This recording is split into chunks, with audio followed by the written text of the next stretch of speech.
Bueno, buenas noches, vamos a empezar, son las 7 en punto, creo. ¿Falta un minuto? ¿O está bien eso? Está bien. Vale, falta un minuto, pero bueno. Pues buenas noches a todos, bienvenidos a la segunda sesión que tenemos de este, digamos, cursillo sobre lo que le hemos denominado los mitos 3, porque ya han pasado 2 antes que este. La primera sesión de los que no han podido venir lo han colgado en YouTube. De todos modos, cuando lo editen, nuestros aquí chicos especialistas que lo hacen muy bien, se agregará, que eso es lo que la última vez lo hicimos, no sé si volvemos a poner el manual o lo van a hacer sin el manual. Con el manual. Vale. Se entrega todo. Vale. Sí, se entrega el vídeo y el manual, lo que les han dado, por si no han podido venir la primera, la segunda o la tercera sesión, para que ustedes lo puedan ver y puedan contestar en lo que quieran, por supuesto. La única sesión que no va a haber material, bueno, a lo mejor sí lo hay, pero yo quiero ahora sí que, como dicen, bañarme en salud, ¿no? Es la última, la de Adán y Eva. En parte porque no tengo mucho tiempo, pero si lo logro terminar, aunque sea pequeño, les voy a dar un material, ¿sí? Sería la sesión que viene, que es la yoga de Cristo, ya está preparada, y entonces solamente me quedaría la última. De todos modos, como les digo, cuando se estén las 4 sesiones editadas, a mí me las mandan junto con todo el material, y el que lo quiera se lo puedo mandar todo, ¿sí? Las 4 sesiones. Las pueden utilizar para ustedes o las pueden reenviar. La idea es que el material, ¿cómo decirles?, tenga el uso adecuado para que la gente que lo vea le sirva, ¿sí? No hay ningún fin económico, porque no se pide nada cuando se utiliza en internet, y si ahora ustedes pagaron 10 euros la primera vez, es para las fotocopias que les vamos dando cada sesión y los gastos que aquí tienen un poco en el salón que nos han facilitado, ¿sí? Como con Pedro Riva hemos hablado, no tiene fines lucrativos estos talleres, y por lo menos hasta ahora no lo pienso hacer, a pesar de que él insiste que vaya a hacer algo así. Digo, no, se pierde un poco, se desvirtuó un poco el objetivo del cuestionamiento del tema de estos talleres. Algo que sí me gustaría es que, quizá al final, no lo hicimos en ninguno de los 2 anteriores, nos externaran sus opiniones sobre, y les pasaremos una pequeña hojita, porque de eso me va a servir a mí para la programación, que casi seguro me va a pedir Pedro que haga otro taller, ¿sí? No sé cuándo será, porque aquí el grupo que se reúne tiene un programa trimestral, me parece, y eso hace que se tenga que cuidar y pensar en el siguiente trimestre. Otro tema, y qué bueno que ya me acordé, la siguiente sesión yo tengo un poco de problema, porque yo estoy en Bilbao.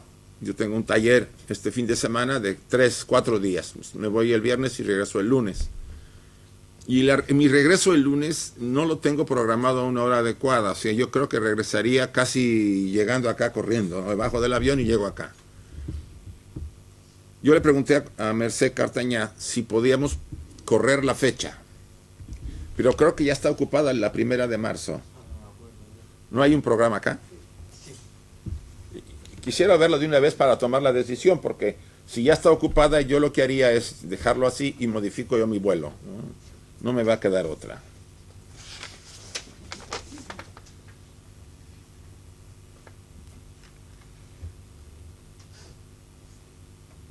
No, pero esto sería... Ah, bueno, sí. Déjemelo ver, ya se lo diré yo. A no ser que esté ocupado por June, a ver, un momento, sí. Marzo 5. Sí, está, el 5 sería. Vale, entonces lo dejamos así. No hay cambio, ¿sí? Yo modificaré mi vuelo. Me regresaré más temprano de Bilbao. Bien. Bueno, el tema que vamos a tratar hoy, dentro de estos 4 monográficos, es el drama de Fausto. ¿Quién ha leído la obra de Fausto?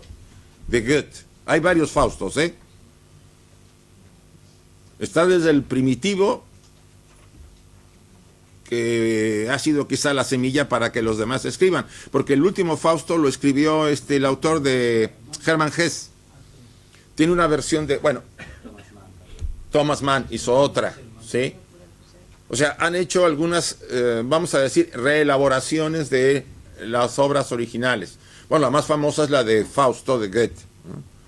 Que por supuesto, si pueden buscar la versión y leerla, les va a interesar. Es muy, muy interesante, porque tiene podríamos llamar una doble lectura, o quizá mucho más profunda de lo que yo le quiero compartir con ustedes. No soy un especialista en la literatura, ni siquiera en la obra de Goethe, sino vamos a ver la obra desde el punto de vista simbólico, como lo hemos hecho con todas las otras temas que hemos tratado. Y eso nos va a llevar a que lo enfoquemos desde otra forma. Ahí yo puedo dar más la libertad de presentarles una versión que sea o no aceptable por ustedes. No pretendo convencerlos ni dogmatizar, es una manera de verlo de otra forma, la misma obra. Y no es siempre mi versión, esta ha sido muy discutido, incluso hay estudios sobre la versión que yo estoy tratando de esta misma obra de Fausto. Goethe escribió con doble clave, o sea, escribió en clave. Aparentemente ustedes leen la obra como leen la Divina Comedia del Dante, ¿sí? O como si leen El Quijote de la Mancha, y suena bonita, y una historia de un hombre, en este caso de un hombre que vende su alma a Mefistófeles, al demonio, etcétera, etcétera, y suena, pues, dices, caray, qué interesante, pero aparentemente uno le asume solamente un enfoque literario, y no es así. Pudiéramos llegar a entender, espero que sí nos dé tiempo, que la obra tiene un perfil alquimista. ¿Quién conoce sobre alquimia? ¿Nadie? Tú sí, un poco. Un poquito. Acuérdense que los alquimistas fueron los antiguos, se puede decir, los precursores de la química moderna. Aunque pueda parecer un poco siempre crítico, ¿no? Porque, por ejemplo, a la astrología se le critica, pero es la precursora de la astronomía. Y la alquimia, pues, es la precursora de la química.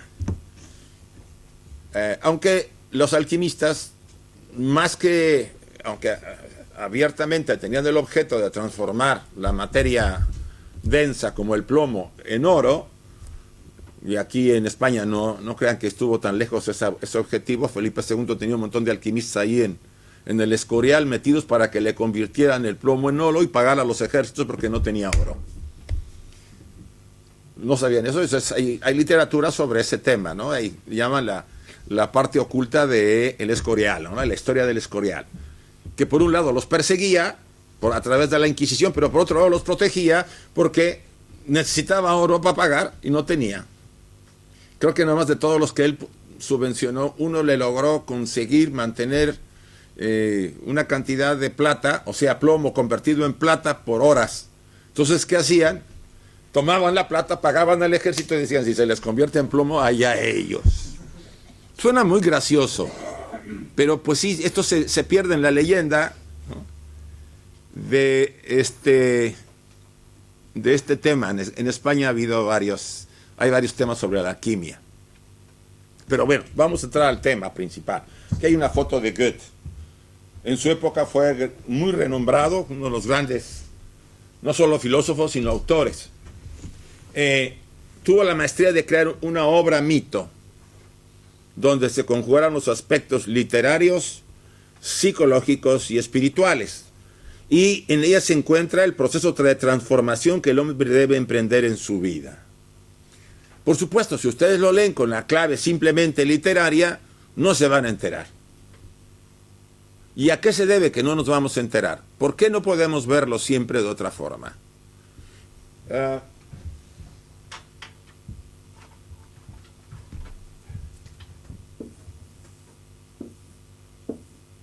Nunca le atino a los marcadores, siempre agarro los que no pican. Nuestra naturaleza es triple, si podemos decirlo así, para hablar con simplezas. Hay un animal, hay un ser humano y hay una esencia divina. Nadie puede negar que somos animales. Y esa animalidad, incluso físicamente, se demuestra con el cerebelo, que es de origen de lagarto, de la etapa de la herencia del animal de sangre fría. Encima tenemos al mamífero, pero no podemos quitar que el animal está ahí. El humano, ¿qué es lo que nos hace ser humanos? La mente. Man, el hombre que piensa, ¿no? Humano. Y la esencia divina. Somos hombres triples, si quieren verlo así, y ese enfoque ya lo manejaba Pablo en los evangelios. O sea, cuerpo, alma y espíritu. Por supuesto, si yo veo las cosas con el animal, ¿cómo las veré? Imagínense que nos las pasamos toda nuestra vida con la conciencia en esta zona. ¿Cómo vemos el mundo? Comer, dormir y hacer el sexo. Y no le muevan más. ¿O no? Sí, es lo único que hay. Porque para el animal es comer, dormir y hacer el sexo. Porque ni siquiera usa esto. Si la pasamos un poco por acá, que andamos casi la mayoría, bueno, andamos así, más metidos en los dos. Pues sí, comemos, dormimos, hacemos el sexo y quizá hay algo más. Tenemos la conciencia un poquito más amplia para hacer algunas cosas. Algunas muy inteligentes que quizá hay otras, pero de verdad, como estamos haciendo las cosas ahorita, no creo que estemos usando mucho a la mente real. No estamos usando al animal que está lleno de temor porque las circunstancias están moviendo de otra forma. ¿Y qué pasa con lo superior?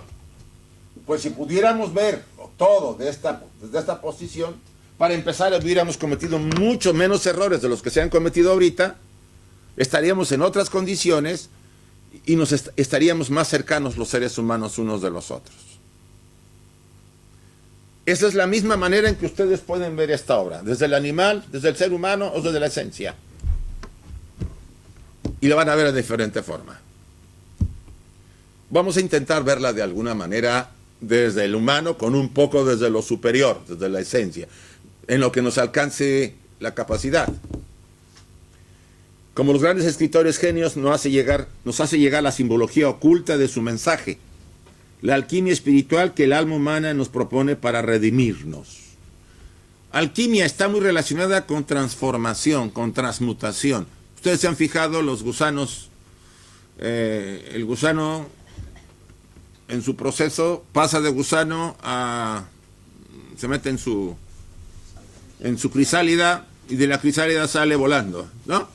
Aunque pasa por otras etapas, pero finalmente abandona la etapa de gusano y se eleva como mariposa, ¿no? Una transmutación, una transformación. Y en realidad el ser humano, desde el punto de vista alquimista, eso es lo que tendríamos que buscar. Le hemos llamado, en el mundo de la ciencia, los psicólogos transpersonales le llaman autorrealización, como el señor Maslow.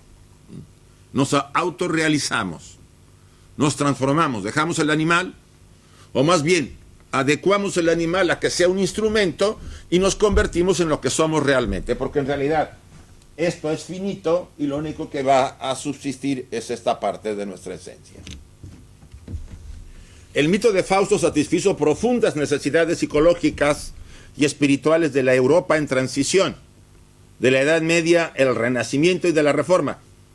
Es interesante que el mito de Fausto, no solamente con Goethe tuvo el gran auge, sino ya venía desde 1591. Fíjense, la obra fue escrita por Christopher Marlowe. Él escribió un tal Doctor Fausto. Ahora, él no se la inventó. Dicen que en el norte de Alemania existió un sujeto como el Doctor Fausto, que era un académico que tenía un gran interés por el conocimiento y que buscaba descubrir las claves de la sabiduría, y que hizo, según dice la leyenda, y que Marlowe la retomó para hacer la obra, hizo un pacto con el demonio para lograr el conocimiento que tanto anhelaba.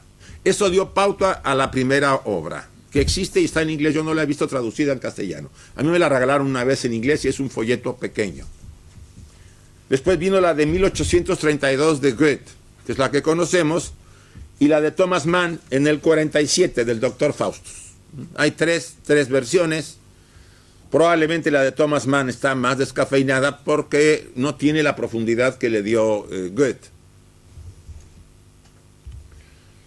Antecedentes históricos: Dante con su Divina Comedia, Pico de la Mirandola y Nicolás de Cusa del siglo XV, Lutero, Kepler, Galileo, Giordano Bruno. O sea, todo esto irrumpía en la caída de la Edad Media y el Renacimiento que estaba surgiendo. Un momento muy álgido. Más que económico, aunque habían pasado la Guerra de los 30 años, siglos antes de que entrara, un poco antes de que entrara el Renacimiento, el mundo estaba en ebullición, ¿no? Había algo diferente y nuevo que estaba irrumpiendo. Pero también había una sensación de pérdida espiritual. Y había necesidad de encontrar un nuevo sentido, un nuevo mito para vivir. ¿No les hace que ahorita andamos parecidos? Como que se perdió algo. Hay como una desorientación general. Muchas dicen que no es tanto el problema de la crisis económica ni política, es una crisis de conciencia. Y es a nivel global. Algo hemos hecho mal. Y eso nos lleva a una crisis. Pero recuerden que crisis significa ¿qué? Crecer, crecimiento, cambio. Y es la oportunidad para llevar a cabo cambios que nos puedan ayudar a enfrentar una nueva etapa de una manera mucho mejor a la que hemos tenido que pasar. ¿Cuál es la historia del Dr. Faustus? Este es el primero, el panfleto llamado Opúsculo de 1587. De eso voy a ir rápido. Explica que le detalla los pecados de John Faustus, quien vivió realmente en el norte de Alemania a mediados del siglo XV, como ya lo dije. En él se unía el anhelo de nuevos conocimientos con la culpa y el castigo y el temido fuego del infierno. ¿Por qué? Por un lado, el Renacimiento empezaba, pero ¿qué sentía la gente con los nuevos conocimientos? ¿Que eran cosas de quién? Del demonio. Si todavía en el siglo XIX había quien te acusaba de ser endemoniado porque tenías un poco más de conocimientos. ¿Cuántos se persiguieron a mujeres y a hombres con ciertas habilidades o cualidades porque podían hacer más cosas y eran considerados poseídos, endemoniados? Pues ese momento era muy complejo. Existía esa situación y estaba vamos a decir, presionando mucho. Y es cuando Goethe, después de ese proceso, estamos también hablando de la Revolución Francesa, todo lo que se estaba bullendo, escribe la obra. Y él hace un mito, que recrea un mito para los siglos que van a venir y que es el que hemos estado viviendo desde el siglo XIX hasta ahora, que empezó a hacer, a dar de sí. A dar de sí porque ya no tiene la fuerza para relevar vamos a retomar el ascenso del proceso. Hay algo que debe ser cambiado, corregido, transformado. El mito de Fausto sufría por ellos. El Fausto sufría por aquellos que anhelaban el conocimiento, considerado endemoniado. Los demás seres humanos, y les dejaba libres de aceptar lo que percibía como la magia de la nueva era. Es una catarsis del mito donde Faustus nos libera de nuestra necesidad de hacerlo. Él lo hace por nosotros. Él nos redime. Y ese es el poder de la obra de Goethe. Fausto nos redime, porque en el fondo todos anhelamos poseer ese conocimiento que nos haga sobreponernos sobre los demás. El poder de saberlo, el futuro, de conocer lo que va a pasar de nuestras propias vidas. ¿Cuándo empieza el drama de Fausto de Goethe? Después de la Pascua. Es interesante. El de Dante empieza antes de la Pascua y el de Goethe después de la Pascua. Por algo escogen la Pascua. Es un periodo en que la gente está, y este es un pasaje de la obra, exultante por la resurrección del Señor. Pues ellos mismos han resucitado, liberado de los grilletes de sus comercios y oficios, de sus cuartuchos asfixiantes, de las calles de la ciudad con su procesión sofocante, de la sagrada noche de las iglesias, donde todos habían sido iluminados. En ese momento empieza la obra la obra de Goethe. Fausto se queja. O sea, a él no le interesa ese proceso, a él le interesa que él se encuentra, porque que quiere tener posición y poder, fama y fortuna. Con horror, dice él en la obra, me despierto de la mañana y quisiera llorar amargas lágrimas al contemplar el día. Maldita sea la fe, maldita la esperanza y maldita sobre todo la paciencia. ¿Qué nos refleja eso? La desesperación de quién? De los seres humanos por adquirir conocimiento a cualquier precio. La ciencia ha tenido, y no podemos negarle, dos caras. Es una moneda de dos caras. Nos ha mostrado la cara amable, nos está ayudando en muchas cosas, ha ampliado la edad, o sea, vivimos más tiempo ahora, ¿no? Quizás con un poco más de calidad de vida, entre comillas, porque no vivir mucho significa estar bien. En el siglo XIX la gente vivía un promedio hasta entre los 40 y 50 años y moría. Ya era gente mayor el siglo XIX. 50 años era una gente vieja. Estamos hablando que ya hemos llegado al siglo XXI y vivimos, ¿qué? Promedio de 80 años, ¿no? Por ahí anda la cosa, ¿no? Ya quieren poner la cuarta edad y ya los quieren jubilar a los 77 en Inglaterra, ¿no? O sea, ahí está la cosa media complicada, pero bueno. Sí ha habido aspectos que la ciencia nos ha impresionado, nos ha llevado a algo que ha sido una renovación para todos, ¿no? Yo no puedo creer, yo tengo un móvil como ustedes, espero que lo hayan apagado, por supuesto. Hace 30 años, ¿se acuerda? Le dabas vuelta al teléfono y se regresaba, ¿no? Mandabas un mensaje y tardaba 20 días, 10 días, por ejemplo, desde América a España, yo tardaba 10 a 20 días en mandar un mensaje, por correo postal. Y en 30 años o menos ha cambiado todo. Es más, hay personas que no son capaces todavía de asimilar ese cambio tan poderoso. Es muy rápido. Hay lugares en donde no se la creen, porque no creen que haya ido el hombre a la luna, por supuesto, ¿no? Bueno, nuestro personaje tiene una desesperación. Él quiere el conocimiento, la fortuna y el poder, pero no la tiene. Es un académico con cierto renombre, pero para él no es suficiente, quiere más. Hay una necesidad de más y no tiene paciencia para poder conseguirlo. Así empieza el sendero o el periplo de Fausto. Goethe aquí refleja la esencia de la conducta del hombre moderno, raramente sereno, siempre forzándose, acumulando tareas para el llamado progreso. ¿No es así? ¿Qué pasa ahora? El otro día estábamos en Alcira en uno de los wok, esos de los chinitos. Me sorprendió porque era nuevo y había puros empleados españoles. Dije, caray, qué milagro. Porque siempre son chinos, ¿no? ¿No les ha pasado cuando han ido al wok? Puro chino. No, aquí eran puros españoles. Bueno, de ahí de Valencia. Y me acuerdo que le pregunté a la chica, oye, caray, qué bueno. Sí, qué bueno, pero nos pagan 4 horas y trabajamos 12. Por eso los chinos aguantan y nada más quieren chinos. ¿Sí? Así está el tema. Nos pagan 4 horas y trabajamos 12. Siempre forzándonos, acumulando tareas. Y por supuesto, en su desesperación, Fausto hace como una invocación y se le aparece Mefistófeles. O más bien, Mefistófeles ya lo observaba. Y le tienta ofreciéndole un estilo de vida muy diferente. Y le dice, original, deja de nutrir tu desesperación, que como un buitre se alimenta de tu mente.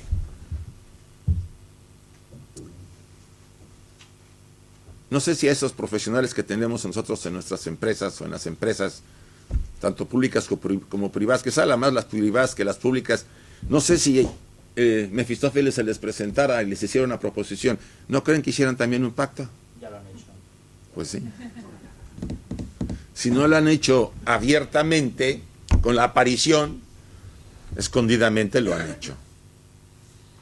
Porque la sangre fría con que se deshacen de la gente y el trato que le dan, no habla de un ser humano, ¿no? Habla de un subhumano.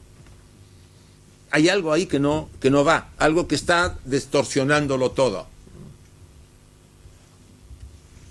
Se establece un pacto de sangre, por supuesto. Mefistófeles no es tonto. Firma con su propia sangre que los placeres y sinsabores, éxitos y fracasos se sucedan como les plazca. El hombre es solo activo cuando no reposa nunca. ¿Qué opinan de eso? ¿Por qué no podemos estar en paz? En silencio, con nosotros mismos. ¿No se han dado cuenta que a veces cuando vamos a un lugar donde hay silencio, prendemos la radio de inmediato? Hay gente que lo hace. O van a un bosque y llevan la radio. O van al campo y ponen la tele. ¿No es entendible eso? No podemos estar sin ¿qué? Sin aturdirnos, porque el contacto con lo natural, con aquello que nos rodea, nos produce ansiedad. En casa simplemente podemos estar con el silencio sin que haya un ruido. Nos desespera y buscamos poner siempre algún sonido. Pareciera que no podemos estar con nosotros mismos. Hay temor, miedo. Bueno, Fausto vende su alma, no le demos vueltas. Hace un pacto. Quiero que tener todos los placeres. Los éxitos y fracasos van a venir, pero los voy a tener todos. Que sucedan como les plazca. Voy a tener todos los amores que deseo, hasta los más elevados. Y por supuesto, Mefistófeles dice, bueno, pues sí, no hay problema, pero tú me vas a vender tu alma. ¿Qué pasa en la primera aventura de Fausto? Se enamora de Margarita, una inocente niña, y la deja embarazada. Pero esa relación la controla Mefistófeles. ¿Sí? Mefistófeles prepara todo para que la chica caiga en manos de Fausto. Pues él va sumando crueldad tras crueldad. Como Margarita tenía un hermano y el hermano no le gustaba esa relación, se bate con Mefistófeles. Perdón, el hermano se bate con Fausto. Se llamaba Valentín el hermano. Pero Mefistófeles, por supuesto, desvía la espada de Valentín para que Fausto lo mate. Lo mata a sangre fría, dijéramos así. O sea, ¿qué está viviendo Fausto? Dijéramos, desde el punto de vista de la tradición antigua, está viviendo el sendero de ¿qué? De la mano izquierda. Recuerden que hay dos senderos. Eso se maneja mucho en las tradiciones ocultas. El sendero de la derecha y el sendero de la izquierda. El sendero de la derecha nos lleva a la iluminación, al desarrollo, al crecimiento. El sendero de la izquierda nos lleva a la entrega, a los placeres, a la vida materialista con toda su intensidad, al lado oscuro de la naturaleza, a la larga. Esos son los dos senderos en que se mueven las conciencias de los seres humanos. Uno nos eleva a lo divino, a nuestra esencia, y uno nos puede llevar a nuestra destrucción. Aunque, por supuesto, Mefistófeles no lo quiere hacer ver así a Fausto, y le promete que va a tenerlo todo sin esa parte final de destrucción. Sabemos bien que hay las almas que escogen el lado izquierdo y que por vidas trabajan en esa línea, son recicladas. Más que el alma, la personalidad. Ese tema, si quieren, lo tocaremos al final. Nadie tiene seguro su salvación. Nadie. Ni siquiera los que practican alguna tradición religiosa al pie de la letra. Ni siquiera nosotros podemos asegurar lo que la tenemos. ¿Por qué? Porque el juego es más fuerte de lo que ustedes y yo nos imaginamos. Como personalidades me estoy refiriendo. Fausto, sin embargo, se exuele de la agonía de la niña y se irrita ante el comentario de Mefistófeles. O sea, Por un lado, Fausto actúa de una manera muy dura, pero por otro lado siente compasión por Margarita. Y le dice Mefistófeles, no va a ser la primera, no te preocupes, va a haber otras. En cierto sentido, Fausto ama a Margarita y se conmueve cuando ella da a luz en la cárcel, porque la llevan a prisión, porque en aquella época una mujer embarazada sin que nadie respondiera va a prisión. Y Margarita en prisión da a luz. A nivel profundo, el poder y la sexualidad son aspectos esenciales en el mito de Fausto. Ustedes han visto que hay muchos estudios ahora cada vez más interesantes. Poder y sexo siempre van, ¿qué? Unidos.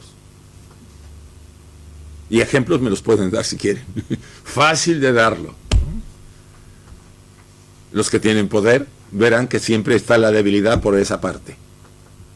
Pareciera que la necesidad de dominar, ¿no?, de controlar y dominar del poder, desde esa vertiente, es someter al lado opuesto, al lado femenino, al control. La mujer puede también caer, pero pareciera que por las no facilidades sociales en las que tenemos de esa posesión de poder, o tener menos oportunidades, no se ve tan claro. Ejemplos podemos ver, ¿no? Me acuerdo de Kennedy, ¿no? Recientemente de este francés, Auguste Kahn.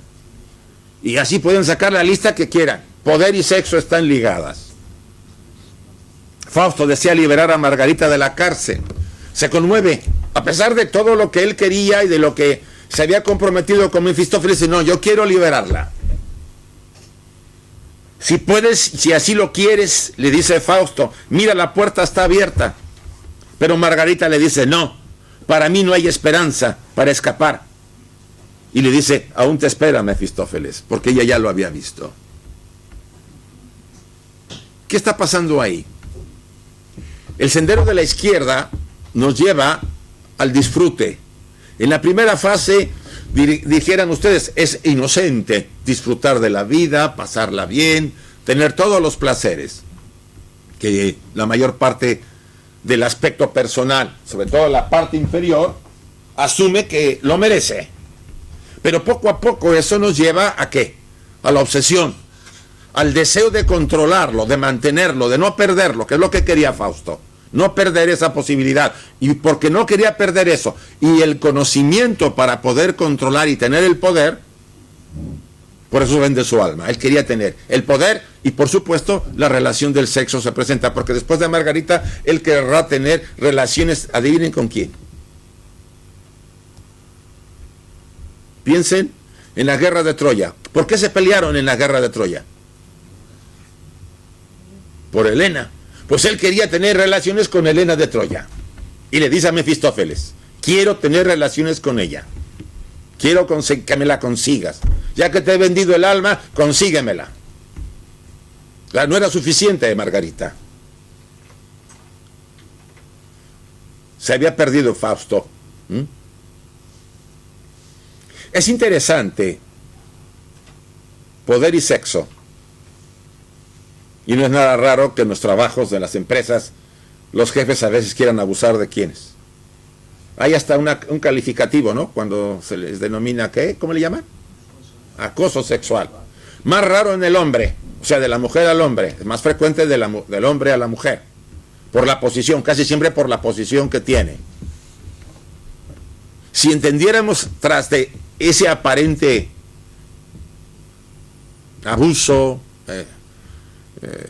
mala conducta, como le quieran llamar, hay algo más profundo de tipo psicológico. Ejercer el poder es ejercer también el dominio sobre aquella, sobre la que está ahí, sobre la que tengo a la mano. Es una forma de mantener esa posición, una posición muy mefistofélica, muy diabólica, porque por el poder que tengo la estoy obligando a que acceda a mis necesidades o a mis deseos. Ese es el lado oscuro, en que Fausto cayó y ya no pudo controlar. El sendero de la izquierda. Cuando empezamos nuestro periplo en la vida, ¿por qué sendero vamos todos? Seamos honestos. Por el lado izquierdo, ¿o no? Desde nuestro desarrollo, crecimiento, la preparación, la búsqueda de un lugar de trabajo. Ustedes y yo vamos caminando, disfrutando, si podemos, si no podemos, pues nos aguantamos y vamos como podemos. Pero vamos del lado izquierdo. Y tarde o temprano, el lado derecho se abre como una opción. Muy pocos acceden a ese lado. La mayoría está embelesado por el lado izquierdo. Poder, posición. Se dice que en las pruebas iniciáticas, las primeras pruebas que se le pone a todo chela o estudiante, las básicas son poder, dinero y sexo. Si puede con las tres, habrá pasado la primera puerta tan importante que se exige a todo estudiante serio. Y no significa que seamos santos, significa que seamos equilibrados. Las cosas no son para considerarlas tabú, las cosas son para ¿qué? Para usarlas, como decía el Buda, en el camino medio, equilibrados, ¿sí? No se niega, pero debe buscarse el equilibrio. Nosotros estamos perdidos yéndonos a los extremos, como cae Fausto. Ahora, tras ese mensaje, que es un mensaje literario, psicológico, digámoslo así, hay algo que está pasando.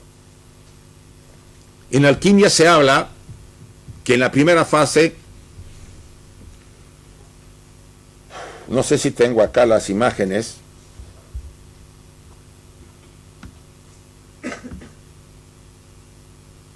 sí, aquí está. ¿La pueden ver ahora? Fíjense, este es de uno de los libros más interesantes sobre alquimia. Que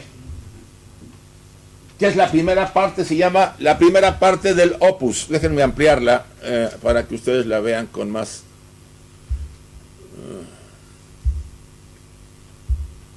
Se ven mejor, ¿verdad? Vean, este es el rey y la reina.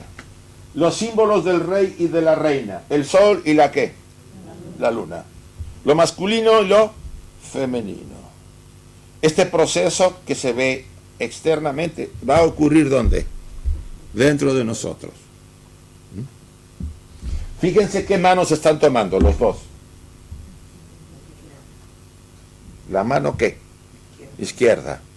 Empieza el opus, deben empezar por el lado ¿qué?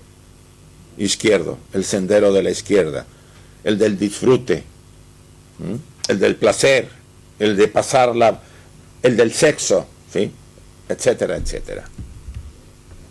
Eso les lleva a que tengan que internarse en el recipiente. Ven que están llenos. Si se fijan que hay una ¿qué? Una cruz. Es una flor. Son una flor de loto. ¿Sí? Simbólicamente, los dos con la mano derecha asumen que van a llevar a cabo un proceso de ¿qué? De transformación. Se meten en esto aquí aparece en forma gigante, pero es el recipiente para que el opus, la obra, se lleve a cabo. Esto vendría a ser la personalidad, ¿no? Estamos hablando de alguien que está empezando su proceso de transformación. La imagen de la paloma es la bendición del cielo para el sujeto que está entrando en ese proceso. La primera inmersión en el baño. Él y el rey y la reina sumidos en un abrazo sexual. Segunda parte, el conuncio. La unión de los contrarios. El rey y la reina son uno solo, se han fusionado y están en un sarcófago, en una tumba. Lo explicaré y después vendrá la relación con la obra de Fausto. El alma de ellos los abandona y entra la persona lo que llamaríamos en términos psicológicos en depresión. Una depresión, digámosla, mística. Recuerden la negra noche del alma, ¿se acuerdan? De la obra de nuestro místico San Juan de la Cruz. Esa es la negra noche. Y no hay ninguna crisis verdadera que no pase por la negra noche. Y si alguien ha dicho que se ha transformado sin pasar por una crisis, se está engañando solo. No hay transformación verdadera sin la negra noche del alma. Y eso no lo dice nomás el San Juan de la Cruz, lo dicen todos los místicos de todas las tradiciones y todos los grandes maestros que han pasado por ese proceso.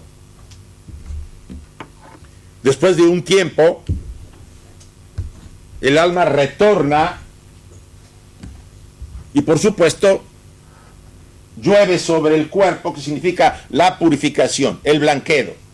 Primero era el nigredo, la negra noche. Después el blanquedo, el proceso de purificar al sujeto que internamente está sumido en esa oscuridad, pero que eso le ha permitido que el sufrimiento, el dolor, le ha permitido purificarse y finalmente se nos forma el andrógino divino. Todo pasa dentro de nosotros.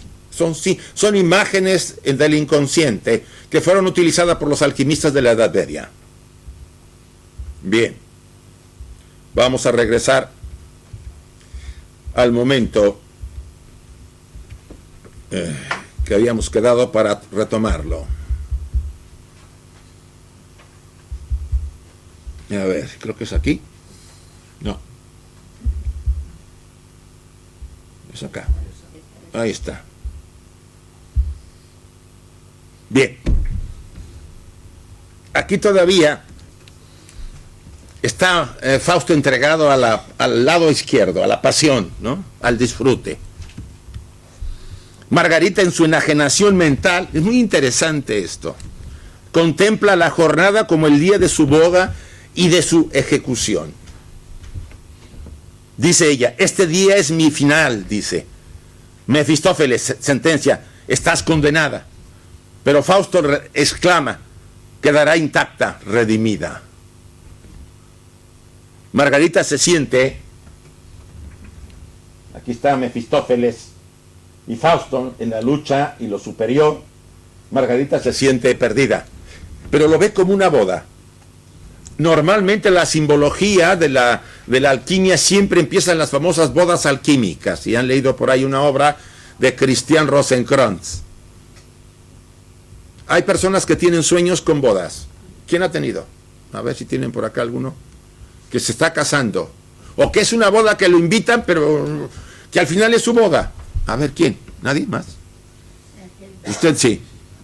También Clarisa. ¿Quién más? A ver, chicos. Usted también. Tú también. Esos son símbolos. Tú también. Es muy interesante. ¿Son símbolos de qué? De que el opus se puede dar, se puede presentar. El doctor Jung decía que primero, antes de casarnos afuera, deberíamos casarnos ¿dónde? Todos llevamos dentro una mujer, los hombres, y las mujeres llevan ¿qué? Un hombre. El doctor Jung le llamó a la mujer interior del hombre ánima, y al hombre de la mujer el animus. Porque originalmente éramos ¿qué? Andróginos. No había sexo definido. Las primitivas fuentes históricas de todos los pueblos hablan de que el origen, las primeras razas humanas eran andróginas. Vayan ustedes al libro del Génesis y verán ustedes que ¿qué? Cuando estaba Adán, ¿de dónde sacan a Eva? De un costado de Adán. ¿Por qué no la hicieron aparte? Para evitarnos los ríos que han venido después. ¿Por qué? Vean el pasaje, todo es simbólico. En lugar de crear a Eva por un lado y a Adán por el otro, se la tuvieron que sacar a Adán. Significa que en ese momento la evolución se separó en sexos. Los niños empezaron a nacer ¿con qué? Con el sexo que ahora lo tenemos separado. Porque los niños previos o los seres previos tenían los dos sexos. Es interesante y el pasaje bíblico lo envuelve, por supuesto, porque es de origen cabalista. Si ustedes quieren entender más esa parte, vayan a dos obras cabalistas que se llaman el Sefer Yetzirah y el Sefer Zohar. Y ahí encuentran las claves de por qué en el Génesis se puso eso. No entenderemos el Génesis porque no es un libro cristiano, es un libro judío. Si lo queremos entender al pie de la letra, chicos, estamos perdidos. Es puro simbolismo y está todo oculto. Bueno, Adán y Eva ya estaban en el paraíso, ¿no? Y estaban desnudos, ¿no es así? ¿Tenían vergüenza? ¿Por qué? Porque no había mente. Acuérdense que el árbol del que van a comer, les dicen, este árbol no has de comer, es el árbol del bien y del mal, ¿o no? ¿Qué necesitamos para distinguir el bien y el mal? Una mente. Ustedes y yo estamos en esta habitación. Nunca hemos salido de esta habitación. Siempre ha estado prendida con la luz la habitación. Y alguien llega y nos dice, ¿qué es la luz? ¿Qué le decimos? Que no sabemos si no vemos la oscuridad.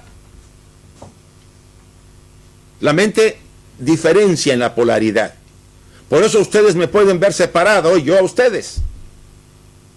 Por eso nos podemos ver independientes de los demás, porque la mente genera ese fenómeno como en la Matrix, ¿no? Nos hace sentir que estamos viviendo separados y que nuestras interrelaciones no existen conexiones, no nos damos cuenta que estamos más conectados de lo que se imagina. Nunca hemos estado separados los seres humanos.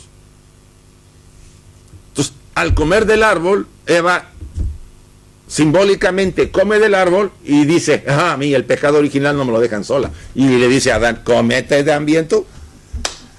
Y el Adancito que estaba ahí, cayó. Ese no hubo manera.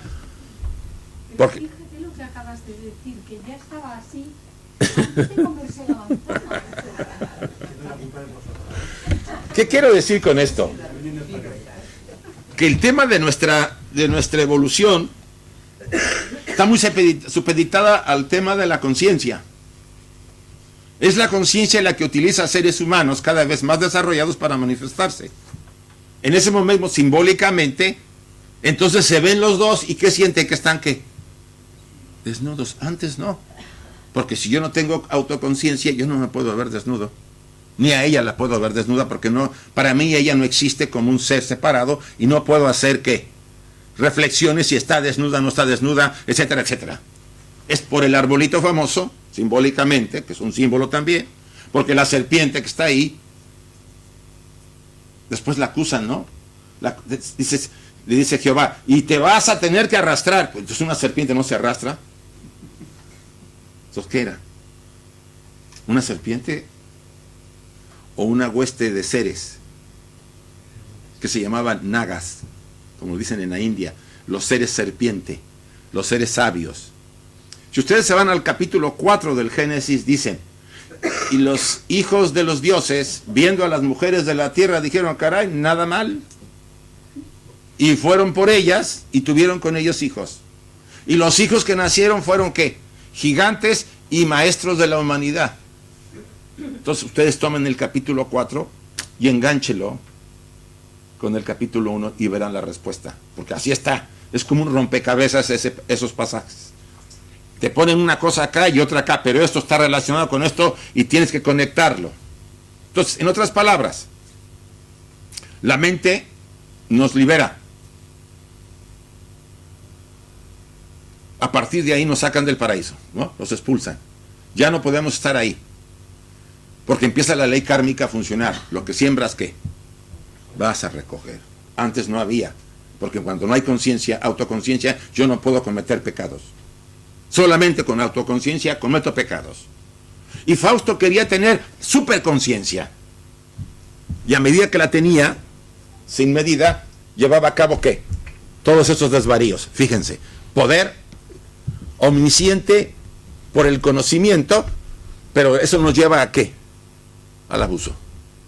¿Ustedes creen que una persona erudita, como las hay en nuestro sistema, es lo suficiente para que la persona sea sabia, buena, pura y sea la mejor guía en nuestras vidas? A veces son los peores, porque saben cómo hacer las cosas para que la gente no se dé cuenta. La erudición nunca ha sido una condición de sabiduría, ni de bondad.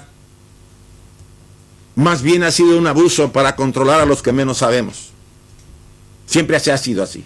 ¿Por qué creen que en algunos lugares, no sé en España, pero en América, no querían que la gente supiera leer y escribir? El cacique del pueblo. ¿Por qué? Porque así los controló. A la gente ignorante se le controla sin que sepa leer y escribir, porque les vamos a manipular. Bien, la boda. Fausto exige ver y tener ahora amante a Helena de Troya, símbolo de la belleza y logros supremos del amor. O sea, no se conformó con embarazar a Margarita, no se conformó porque ella fuera a la prisión y que muriera en la prisión, no se conformó con matar a su hermano, a Valentín. Ahora quería tener relaciones con Helena. Pero la tenía que traer de otra época, además. ¿Sí? Ahora, ¿por qué Goethe escoge a Helena? Porque Helena de Troya siempre ha sido un símbolo de ¿qué? Es como un ideal, como un arquetipo de la belleza. Oye, por esa mujer se pelearon ahí no sé cuántos millones de seres, bueno, millones no, miles de griegos contra los troyanos, ¿se acuerdan? Una mujer que hizo muchas cosas, ¿no? Entonces eso es como un ideal, ¿no? Un ideal, y Goethe la utiliza para mostrar en el momento en que está fusionado, los símbolos del rey y la reina están fusionados, que es el momento máximo al que llega Fausto. Más allá ya no se lo permite. Helena fue un mito a lo largo de la historia, y que los griegos en la guerra de Troya luchaban con un gran mito, el de la forma definitiva, al del arte helénico, forma entre las formas. El camino hacia Helena primero lleva hacia las madres, le dice Mefistófeles. Y entonces se le pararon los pelos al pobre de Fausto. Mefistófeles pregunta, ¿estás asustado? El miedo que siente Fausto indica que ha llegado a un conflicto profundo. Las madres. ¿Quiénes son las madres? Para Mefistófeles no lo ve tan claro. Las madres. Me repugna citar más acertijos exagerados. Las diosas se sientan en su venerable soledad. El espacio es nada entre ellas. Su simple mención causa angustia. Son las madres, dice Mefistófeles. Diosas sin divinidad, nombradas por los mortales para el temor de los nuestros. ¿Dónde está el camino? Dice Fausto. No lo hay. Intérnate en lo inexplorado, lo inaccesible, hacia lo nunca nombrado. ¿Quiénes son las madres? Y aquí pongo ejemplos de algunas de ellas. Símbolos arquetípicos de las madres del mundo, o de la madre del mundo. Ella significa... Isis es una madre. Sí. La hermana de Osiris es Isis. Sí. También está ahí, en la India, tenemos a quién, con el niño Krishna, ¿se fija? O María con el niño, Isis, Babilonia, la India, o sea, en todas partes ha habido grandes madres, símbolo de madre del mundo, un símbolo muy importante. Fausto no podía llegar a lo sublime si antes no enfrentaba a quién, a las madres, no solamente a su alma, porque el símbolo de la madre es el símbolo de ¿qué? Margarita era una forma del alma de Fausto. Estamos hablando de lo femenino. ¿Se acuerdan en la Divina Comedia quién saca del problema a Dante? Beatriz. La esperaba en el cielo y ella fue el que mandó a Virgilio para que lo sacara del infierno. Aquí ¿quién está sacando? ¿Quién está ayudando a Fausto? Margarita, la madre del mundo, pero primero la tiene que enfrentar. Ahora, es interesante la vida de Goethe. Goethe tenía un problema de tipo psicológico también. La obra la acaba de escribir a los 84 años. O sea, ya era muy mayor cuando termina. Se lleva años en escribirla. Él tiene una relación con una sirvienta que él tenía muy jovencita. Creo que ella ha de haber tenido la chica 25, 28 años, él tenía 80. Ahora ya no nos parece tan sorpresivo, ¿verdad? Pero yo creo que en aquella época debe haber sido algo complejo. Porque si ustedes analizan, la obra también es la biografía de Goethe.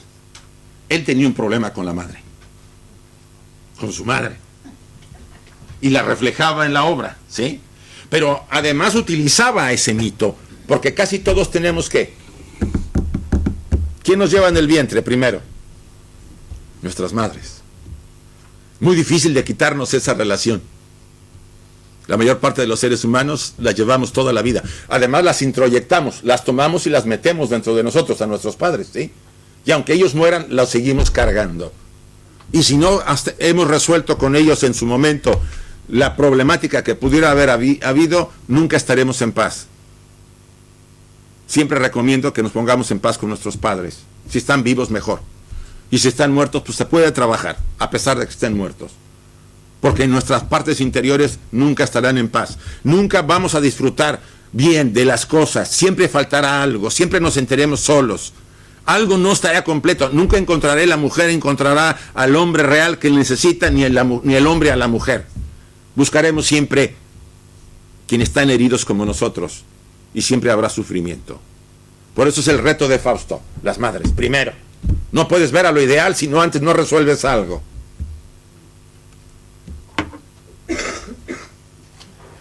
No hay más, le dice a Fausto, no hay otra solución. Intérnate en lo inexplorado, lo que tú no has querido conocer, lo inaccesible, hacia lo que nunca se ha nombrado, a lo que tú no quieres tocar, a lo que tienes temor a abordar, a tus fantasmas, a tu propio infierno, como en el caso de Dante. Recuerden que Dante decía, nadie puede subir al cielo si antes no pasó, ¿por qué? Por su infierno. Y ustedes y yo tenemos que hacerlo si queremos encontrarnos a nosotros mismos, si queremos que nuestro proyecto de vida se realice. Siempre estaremos como Fausto, ambicionando, deseando, poseyendo, usando a la gente, haciéndola sufrir para satisfacer nuestras necesidades, desechando como objetos. No estoy hablando de nadie, porque a veces me dicen, no me está hablando usted a mí, yo no le estoy hablando a nadie.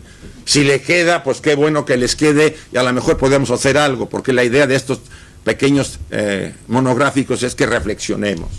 Utilizamos a la gente, la manipulamos, y después nos arrepentimos, ¿no? Qué bonito. Cuando quizá en el camino. Yo recuerdo que Ramana Maharaji decía, no hay peor pecado, usando la palabra pecado, que a mí no me gusta, pero él lo mencionaba porque a mucha gente es la única manera que lo vea, que hacer sufrir a otro ser conscientemente. Que yo me dé cuenta que va a sufrir. Ese es el peor de todos. Y muchos de nosotros cometemos el mismo error y el mismo pecado con los seres que amamos y nos rodean las cientos de veces y no cambiamos. Mefistófeles se aprovecha haciendo que Fausto se responsabilice de su propia ansiedad y malestar. Y le dice, cúlpate a ti mismo de haber llegado a esto. Tú tienes la culpa por ambicionar tanto, por desear tanto. Es una negra noche para Fausto. Él ha caído en el ¿qué? En el Nigredo. Simbólicamente llega al máximo y ahora es un momento de ¿qué? De oscuridad. La gran crisis se avecina para Fausto. Ya disfrutó, ya utilizó, ahora tiene que pagar. Pero de una manera simbólica, porque en realidad todo el proceso de Fausto es un proceso de guía a nuestras vidas, de ese nuevo mito que se está replanteando para los siguientes siglos, que aún ahora seguimos viviendo. Y mientras no haya uno nuevo, vamos a pasarla con desasiego y soledad y ansiedad, muchos años todavía. Aunque esto se recomponga económicamente, andaremos como vacíos, como que no hay sentido. Porque no dudo que alguien le diga esto se tiene que componer, porque hay muchos intereses económicos tras todo lo que hay acá. Fausto, las madres, me invade una sensación de miedo. Mefistófeles, bien, entonces húndete, o podría decirte elévate, y es todo uno y lo mismo. Esas palabras son clave de todo el proceso. Porque yo para elevarme primero, ¿qué tengo que hacer? Hundirme. Para que Dante poder subir al cielo se tuvo que hundir en el infierno. Para que el Quijote, para poder encontrar o lograr al final su proceso, tuvo que bajar a la cueva de Montesinos. Para que Odiseo pudiera llegar a Ítaca, fue tragado por las aguas y llevado al Hades para que pudiera entrevistarse a Teresias. Analicen todos los mitos. Para que Osiris pudiera haber recuperado y generado a Horus, tuvo que ser descuartizado por Set. Descuartizados, hundidos, bajando a cuevas, hundiéndonos, bajando a los infiernos. No hay otra clave. Lo tenemos que permitir. No habrá transformación en nuestra vida por más cursos a los que vayan, terapeutas a los que vean, gurucitos que también piensen que les van a resolver la vida. Nadie resuelve, solamente nosotros. ¿Cómo hemos llegado a esta vida? ¿Cómo llegaron? Solos. ¿Y cómo nos vamos? Solos. No creo que se vayan con nadie, salvo que fueran faraones como en la antigüedad y los enterraran con su mujer y sus hijos alrededor. En época más primitiva, el faraón se iba con toda la familia. creo que también en la India lo hacían, ¿no? Cuando el hombre se muere, incineran a la mujer. ¡Qué chula práctica, eh! Hijos del cocón. Paz, mecha, eso de que la mujer se lance a la hoguera está muy duro, ¿eh? Pero vean lo que hacen las costumbres, ¿eh?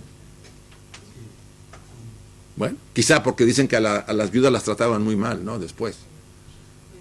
Es un trato muy duro en la India a la viuda, porque no tiene ningún valor. Entonces, ¿qué decía? De estar pasándola mal, pues me doy que me hagan chicharrón. Porque... Mefistófeles, una señal brillante te indicará que has llegado a lo más profundo, al más profundo sepulcro del inframundo. Húndate, agítate y así te vas a elevar. Estamos hablando de que cayó en la profundidad del Nigredo. Solamente así se va a purificar, Fausto. Oh madres, dejaréis partir a Fausto. Fausto está desquiciado. Mefistófeles, madres, a vosotras os corresponde dar, le dice Mefistófeles a las madres. Adivinas de la feminidad, las madres deben ser rescatadas para contribuir a formar y reformar la nueva cultura. Las características son receptividad, la ternura y la creatividad. Son características 100% femeninas. Yo recuerdo ahorita las palabras de uno de los grandes maestros de sabiduría, maestro Cachi. Mientras la cultura moderna, mientras esta época no recupere a la mujer en el lugar que debe tener, y no significa que esté arriba del hombre, sino en el mismo lugar, al mismo nivel, con las mismas necesidades de deseos y las mismas aportaciones, etcétera, etcétera, jamás habrá una nueva época de oro para la humanidad. Y Fausto insiste un siglo antes. Es importante. Y la mujer ahora, aunque está costándole mucho, está en un camino de retomar su verdadero lugar. No ser objeto sexual ni manipulado. Tener realmente lo que merece. Se va a beneficiar la sociedad. Todos nos vamos a beneficiar cuando esto se equilibre y deje que el machismo, que ha sido una lacra, y en un momento dado, si alguien puede entenderlo, hace en la época más primitiva, a lo mejor aceptable, después del matriarcado pasamos al patriarcado, ahora todo eso se debe ¿qué? El nuevo mito debe desbancar todo esto. O no saldremos de esta. Y lo que está pasando es solamente un juego de niños. Veremos días más negros si no resolvemos estos cuestionamientos que todos tenemos en el alma. No son cuestiones económicas ni de arreglar con leyes de reforma del trabajo o de cambios en los bancos. Todo eso es secundario. Es la conciencia humana la que ha generado esto, nuestra ambición desmedida, porque muchísimos de nosotros somos copartícipes, por no decirlo todos, por haber permitido que esto pasara. Cuando esto eran años de jauja, todo el mundo quiso enriquecerse, o por lo menos algunos, en las oportunidades que habían. Es la ambición desmedida, es el camino de la izquierda, el sendero de la izquierda que Fausto inició. Y ahora estamos viendo los resultados. No podemos culpar a unos cuantos, todos somos corresponsables. Todos estamos unidos, somos parte de esa unidad. Y como dijo Krishnamurti, si esa unidad cambia, si usted cambia, cambia el mundo. ¿Qué podemos hacer? En esta era industrial es un periodo de poder patriarcal, el poder del ataque, el ánimo avasallador. Es una paradoja del mito en la que Goethe y nosotros nos encontramos atrapados. El poder patriarcal por sí solo está destinado a causar ¿qué? Males, solamente males. Tenemos que reequilibrarnos nuevamente. Y este es un llamado a todos, a darnos la oportunidad. Fausto se encuentra con Helena y tiene un hijo con ella, para que vean que llegó a lo que quería. Entonces Fausto parece cambiar de carácter. Ya no quiere andar con ansiedad, ya no quiere seguir buscando el poder, volviéndose más sensible a las necesidades humanas, más femenino, lo que tanto había rechazado. Fausto se convierte en un hombre rico, habita en un castillo, asciende a la posición de generalísimo y es emperador. Fausto dice las palabras fatídicas, lo que le iba a causar problemas con Mefistófeles, que casi le hacen retirar la petición original que le hizo a Mefistófeles. Cae de espaldas y el diablo recoge su cuerpo. Y dice aquí Mefistófeles, aquí yace el cuerpo y cuando el alma lo abandone, le mostraré de inmediato el pacto sellado con sangre. Cambió Fausto. Ya no quería, ya no ambicionaba. Se volvió sensible, compasivo. Eso no estaba en el pacto. El pacto era que tenía que seguir y nunca ser compasivo. Pero la vida lo cambió, el Hijo lo cambió. Pero los planes del diablo se veían frustrados por un coro de jóvenes ángeles. Aquí Goethe mete una palanca que yo, la verdad, me llama la atención. Dice que de repente, cuando ya estaba todo casi a punto de llevarse el alma de Fausto, mete la mano Margarita, porque fue la Margarita la que la armó. Como en el caso de Dante, le manda un coro de ángeles guapos, bellos. Un coro de jóvenes ángeles. Cantaban: benditas flores que acariciáis alegres, llamas, sembráis el amor y derramáis el éxtasis. Y el pobre de Mefistófeles se siente confundido y sexualmente atraído por los jóvenes ángeles. Y dice: ay, ¿qué es eso? Qué guapos están. Se olvida del Fausto y del cuerpo, lo deja y se va y a los ángeles. Ay, híjole. Y dice: mi piel se cubre de ampollas, dice Mefistófeles, y llagas, y me estremezco despreciándome a mí mismo. O sea, le salió la laxivia al pobre de Mefistófeles, y en ese momento Margarita dice: llévense el cuerpo de Fausto al cielo. En medio de esa confusión erótica y bella a la vez, la esencia inmortal de Fausto es conducida al cielo, donde le da la bienvenida Margarita. Lo salva Margarita. Lo saca de esa oscuridad. La obra termina con las últimas palabras que cantan a la cualidad redentora del eterno femenino. Todo lo imperecedero es solo un símbolo. Lo inalcanzable se hace aquí acción. El discernimiento humano aquí se supera. Lo eterno femenino nos arrastra hacia lo alto. El alma es el único conducto que nos lleva hacia lo alto. Las grandes madres, los símbolos femeninos, para volver a reequilibrar nuestra sociedad. Y bueno, quiero terminar con esta imagen. Esta imagen final reproduce las fases por las que pasa Fausto y que los alquimistas utilizaron simbología también. Aquí están en la plena oscuridad Fausto, cuando ha caído y está a punto de que le quiten su alma. Aquí vuelve el alma a él. Margarita se apiada y le manda a los ángeles para distraer a Mefistófeles. Ya se ha purificado lo suficiente Fausto y es recuperado en el cielo. O sea, la obra guarda claves ocultas para entenderla desde varios puntos de vista. Pero la conclusión que podemos sacar para terminar este monográfico hoy: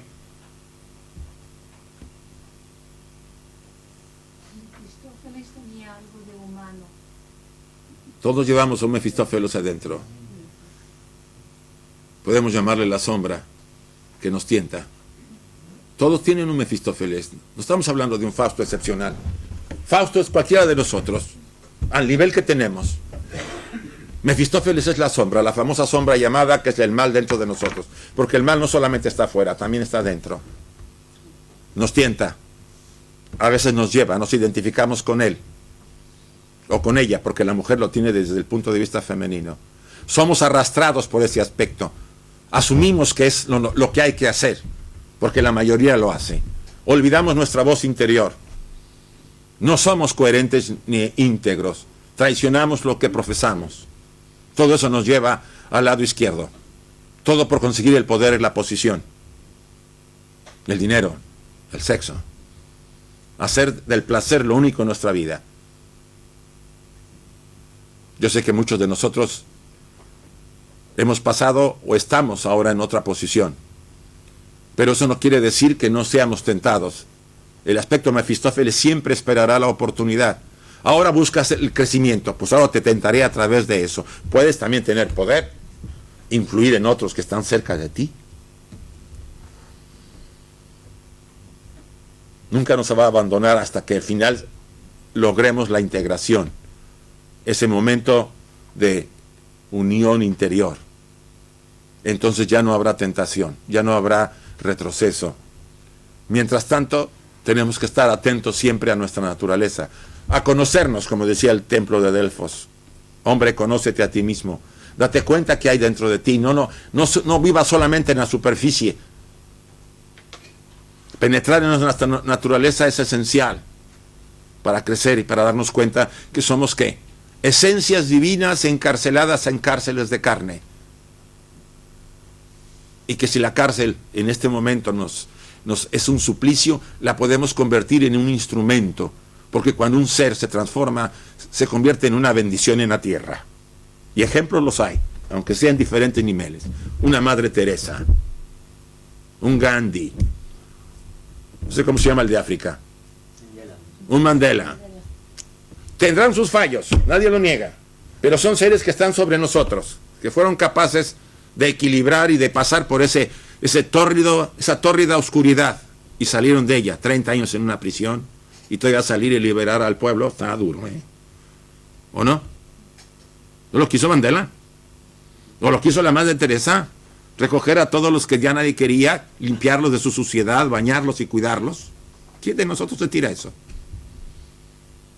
¿O lo quiso Gandhi? Liberar a un pueblo, a pesar de que lo golpearon y lo dañaron. O sea, ¿qué tienen ellos que yo no puedo hacer?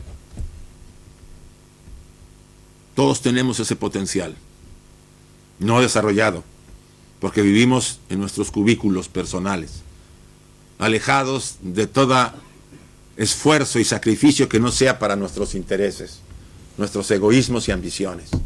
Está bien, nadie puede negar que tiene derecho a lo que hace, pero se cuestione, ¿es solamente a eso a lo que ha venido? Como decía Ramakrishna, el hombre que no sabe a la tarea que ha venido, ha vivido en vano. ¿Saben ustedes la tarea a la que han venido?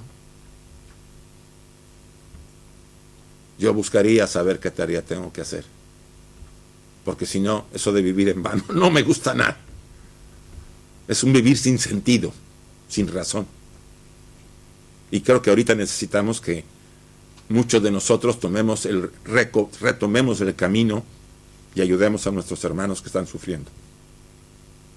No tenemos recursos económicos, yo lo reconozco, ni poder. Pero si yo cambio, ¿qué va a pasar? Voy a ayudar a mucha gente.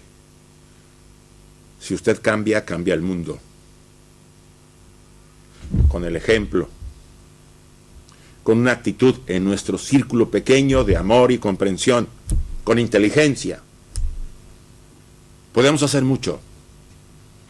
Este ejemplo de Fausto es un pretexto para que ustedes se adentren en una visión importante en sus procesos. Traten de ser ustedes, respétense, seamos coherentes. Sé que nos caeremos, pero nos podremos volver a levantar, porque es la única manera de lograr aquello que queremos.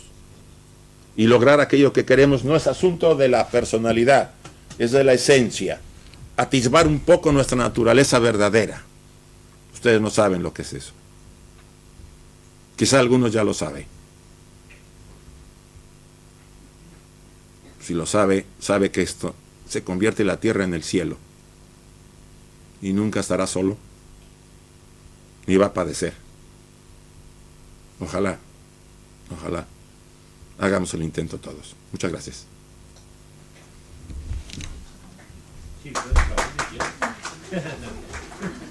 Bueno, estamos más o menos a la hora. Tienen un material por ahí para que les recuerde los puntos, ¿sí?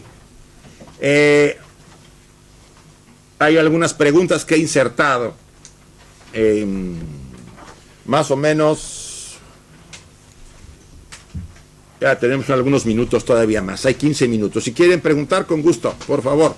Hasta cierto punto que es ser un poco coherente con nosotros mismos, enfrentarnos a nosotros mismos todo lo que conlleva, tanto lo bueno como lo malo. Pues mira, yo te diría que primero tienes que conocerte, no hay otra. No, el reto es saber qué va a pasar en mi vida. He vivido de una manera, estoy de acuerdo que todos tenemos derecho a hacer lo que hacemos y nadie nos tiene que indicar nada. Pero debo preguntarme, ¿mi vida tiene sentido? ¿Qué hago? ¿Qué realmente lo que estoy haciendo llena mi ser? Esos talentos con los que he nacido, aunque sea uno, lo estoy poniendo, lo estoy aplicando, eso demanda un conocimiento personal. De ahí resolver muchas de las incoherencias con las que vivimos, ser más íntegros, profesar lo que, si yo profeso la verdad, debo ser veraz. Ser más coherente, ¿no? Sí, es muy importante para un buscador serio, la coherencia, porque si decimos cosas y hacemos lo contrario, eso nos destruye, nos quita poder, nos quita fuerza, nos quita energía, nos quita todo, hasta la salud. La coherencia es muy importante. Es más, hasta la coherencia en el mal es más importante que aquel que está incoherente en el bien. Como decía Goebbels, yo duermo bien, no tengo problemas, no tengo pesadillas.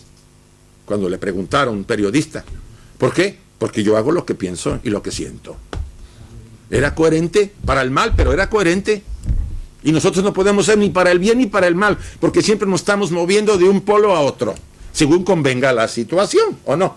Y el que dirán, estamos perdidos. Perdemos energía y al final el talento o los talentos que tenemos no los aplicamos. Esto es para que ustedes tomen conciencia un poco, si puede servir de algo. Si pueden hacer reflexión con esta obra vista de esta manera. Se pueden ver de muchas formas, pero esto es una manera de verlo. Y para que se pregunten a sí mismos qué pueden hacer por sus vidas, y de alguna manera lo que hagan por sus vidas va a beneficiar a todos los que les rodean, porque volvemos a lo mismo, si yo cambio, cambia este mundo en que yo me muevo. Somos como una gota del mar que ha sido sacada. Cuando la gota se tiñe de un color y regresa al mar, el mar va a ser afectado, aunque sea poco. Hagamos nuestro trabajo, nuestra tarea, como decía Ramakrishna. Cumplamos con una pequeña tarea. ¿Cuál es? Bueno, hacer las cosas bien, respetarme a mí mismo, hacer lo que pueda por la gente que me rodea, actuar de una manera equilibrada y armónica. Eso no significa que se pierda de alguna cosa. Puede hacerlo todo, pero siempre con equilibrio. Ya no es tiempo de estar especulando, es momento de actuar. El mundo reclama. Yo creo que lo que está pasando alrededor pide, aunque sea un puñado de gente coherente, un poco más consciente de llevar a cabo algo para cambiar las cosas. ¿Cuántos hace 2000 años cambiaron el mundo?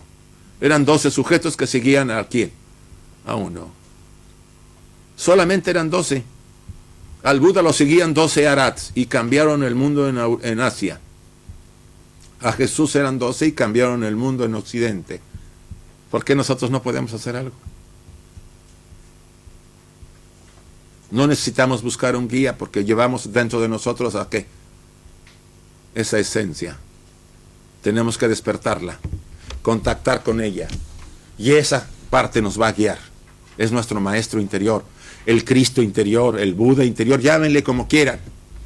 Los nombres se los podemos poner según el gusto. Lo importante es que escuchemos su voz y para eso tenemos que hacer cambios en nuestra vida. La coherencia es básica. La vida equilibrada. El creer en que el ser humano, a pesar de todo lo que vemos y lo duro que nos rodea, es nuestro hermano y tiene la misma esencia que yo tengo y que juntos podemos hacer un mundo mejor. Sí.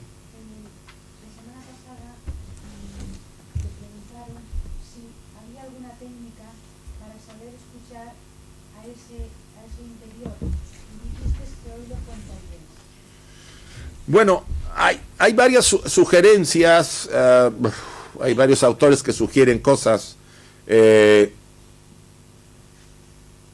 incluso los que quieran, además de lo que yo comento ahorita, me pueden escribir y se los puedo mandar incluso por escrito.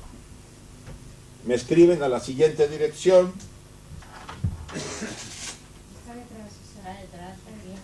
¿Dónde? Ah, vale. Bueno, me escriben ahí, yo les mando. Hay unos que se llaman los 12 pasos para contactar el ser interior. Se los puedo mandar, pero ese personaje que es Geoffrey Hudson repite lo que han repetido otros grandes maestros o instructores o estudiantes buscadores serios. Primero, debo conocerme o intentar conocerme. Y lo que conozca lo debo aceptar, aunque no sea muy agradable lo que yo vea dentro de mí. Porque no nomás la superficie es bonita. Tras la máscara, que es la personalidad, vamos a ver cosas que no nos van a agradar. Esos Mefistófeles dentro de nosotros. A pesar de eso, lo tengo que aceptar. Porque soy yo, es la otra moneda de mi naturaleza. Si yo acepto eso, ya di el primer paso más importante de todos.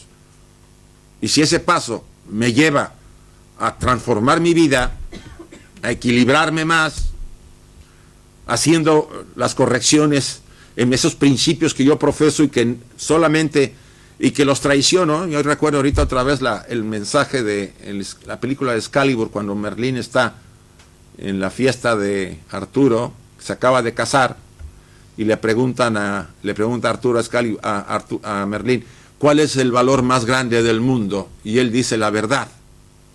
Cada vez que un ser humano se traiciona o miente, la vida muere un poco. Nuestra vida. ¿No decimos que Dios es verdad? Y si llevamos a esa esencia que es verdad, justicia y amor, y mentimos externamente, ¿qué hacemos? O sea, debe haber un cuestionamiento serio y dar pasos, pero no solamente teóricos, pasos prácticos. Cambiar nuestras vidas poco a poco. Quizá Geoffrey Hudson lo dice más organizado que yo lo estoy diciendo ahorita. Reflexionar, meditar, trabajar de una manera coherente, desapegarme de cosas superfluas que no necesito. En sí, hay varios pasos a dar. Y según la persona y las características de cada una, a algunas se les va a hacer más fácil, a otras no tanto, pero hay un camino señalado desde la antigüedad por todas las escuelas y todas las religiones, sobre todo en las áreas místicas, ¿no? que te conlleva a llevar a ese contacto con el ser interior. Yo leí hace tiempo una oración de Paul Brunton. ¿Lo conocen este autor? Les recomiendo que compren la obra La India Secreta de Paul Brunton. Es un periodista que vivió sobre los 20s y 30s, ¿no? Viajó por todo el mundo. Y él conoció a Ramana Maharshi, un gran maestro en la India, en los años, creo que haber sido en los 30s o 40s. Él tiene una invocación muy interesante. Y dice, invoca a su ser interior y le pide ayuda. Dice, solo no lo puedo hacer. Ábreme las puertas porque soy incapaz. Necesito tu ayuda. Necesito tu guía. Y si no puedo hacerlo internamente, ayúdame a través de otra persona. Refléjate en alguien para que me ayude a estar contigo, a acercarme a ti. Yo creo que hay material para eso y con gusto te puedo mandar lo que te comento, porque estoy con el tiempo ya casi encima y no quiero salirme demasiado. En toda la literatura encontramos que lo repiten por activa y por pasiva. Hay que purificar el pensar, el sentir, los actos y las palabras y pasar del egoísmo al altruismo. Sí. Palabras muy sencillas que a lo mejor asustan mucho, pero me parece que son bastante claras. Bueno, chicos, ¿tienen el material? Podemos hacer el cierre con la invocación de siempre. La semana que entra tenemos el tema la yoga de Cristo, ¿sí? El material también lo tenemos listo, casi. Supongo que yo ya lo mandé adelantado ese. Y bueno, pues sí, tendré que modificar mi vuelo. No me queda otra. Salvo que le dije, no, es muy complicado decirle a esta chica que cambie su fecha, pero no. A ver, cierren sus ojos un momento, por favor. Vida oculta que vibras en cada átomo. O luz oculta que brillas en cada criatura. Oh amor oculto que todo lo abarcas en la unidad. Que cada ser que se sienta uno contigo sepa por lo tanto que es uno con todo lo demás.